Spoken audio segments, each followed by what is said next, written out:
Okay, so croaker fishing after the storm. Croaker fishing after the storm, yeah. You might have remembered this little storm that came through. The name of it was Matthew, like a cat, what, 3 or 4 times it came by us. Oh yeah, category. Yeah, cat, yeah, we call it cat, that's short for category. So anyhow, this is what, a week after the storm? Yeah, about a week. We figured, hey, there won't be many people on the water, it'll be a good time to go out there and give it a try. The water's calmed down. So we go out there to the ramp, and the water's so high that we can't even see the ramp, the drop down of it.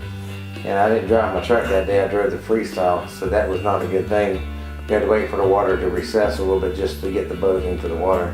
Yeah, the water was in the parking lot. And you could see all the limbs down and trees and trash and all the stuff that the hurricane did. It was pretty crazy.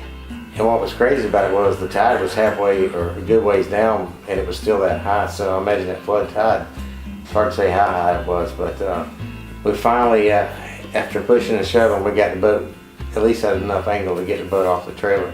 Yeah. So our plan was to catch some mullet, maybe try to get a few flounder and then redfish and trout, but as it turned out, you couldn't get no bait because the water was so high in the grass. No live bait anyhow. But yeah, we had some shrimp. Yeah, I think pretty much shrimp. Yeah, we brought some shrimp. Always a good idea to bring a standby bait. So we bought some shrimp, and we usually catch a lot of croaker this time of year. So we went to some of our holes, and we did get a few croaker. Didn't quite get the tide that I liked the best. We still out of the falling tide. We never get to a good income. Or was it the best income? It was falling. Yeah, it was falling. What do you like the best?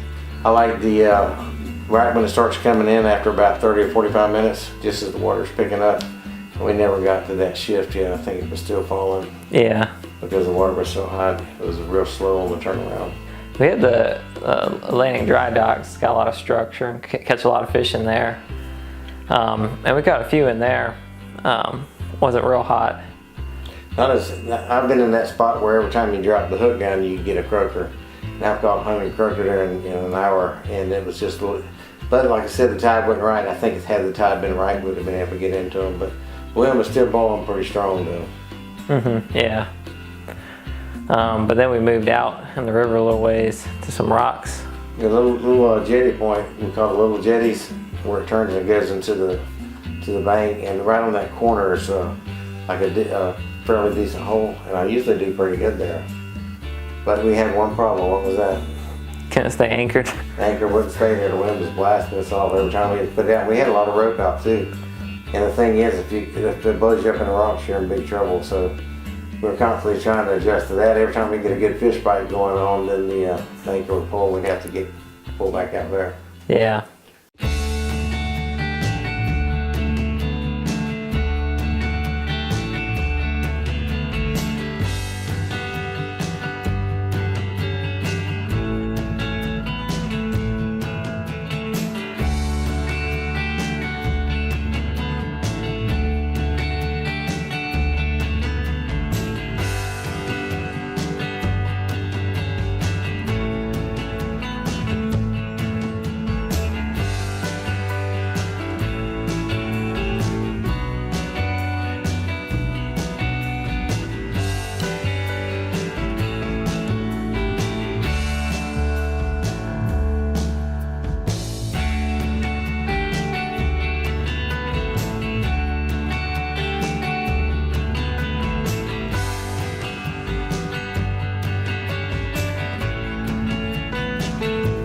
But I guess our rigs are, we're using what, like a 1/0 Kale?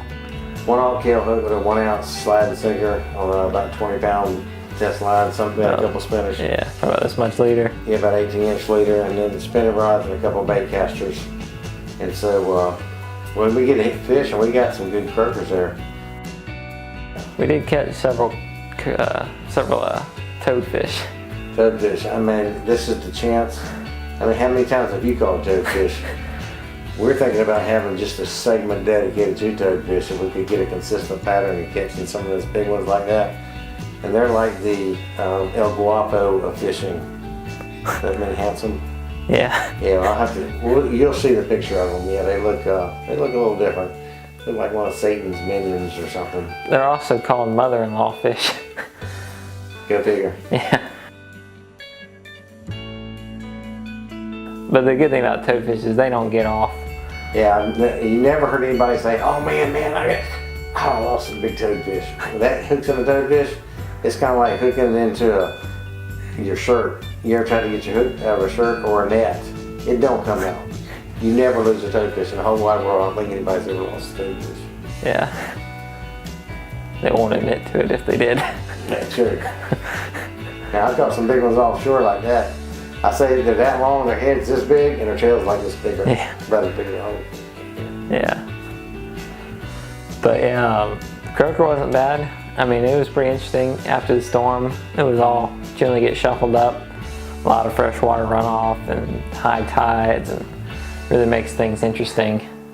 Basic tackle, a little hook, a little leader, a little 1 ounce sinker, maybe a little give or take, some shrimp, you know, go out there and catch the croaker, find some structure, and have at it. Set the hook on and hold on. Yeah. Even though the croakers are small, they give you a good little fight to start with. Well, we'll see you guys next time.